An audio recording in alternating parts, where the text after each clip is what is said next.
Hey guys, mission success করে ইন্টারে চলে আসছি। Thanks Bangladesh army, police, BGB, DGFI.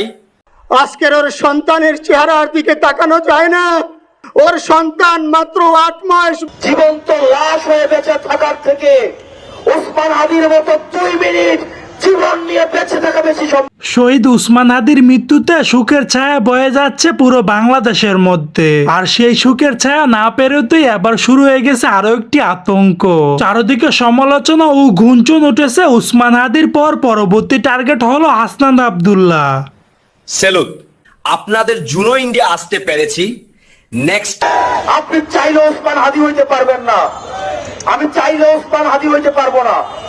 উনি বাংলাদেশকে এবার প্রকাশ্যে ঢাকায় সিনেমার মেগাস্টার শাকিব খান হাসনাত আব্দুল্লাহকে নিয়ে মুখ খুললেন। তিনি বললেন, হাসনাত তুমি যেখানে যাও না কেন তোমার পাশে সবসময় লোকজন রেখো, কারণ আমি ঘুরিনি, আমি পথ সম্মুখে যাহা পাই যাই ঘুরিনি, আমি নিত্য পাগলে ছন্দ, আমি আপনার তালে নিচে যাই, আমি মুক্ত জীবনানন্দ, আমি হাম্বি, আমি ছায়ানট, আমি হিন্দল, আমি চলচঞ্চল চমকি চমকি, পথ যেতে যেতে চকিতে চমকি, পিন্দি আদি তিন্দল, আমি চপলা সো দর্শক, আজকের এই ভিডিওটি এই পর্যন্ত। যদি ভিডিওটি ভালো লেগে থাকে তাহলে ভিডিওতে একটা লাইক, একটা কমেন্ট আর অবশ্যই চ্যানেলটি সাবস্ক্রাইব করতে ভুলবেন না।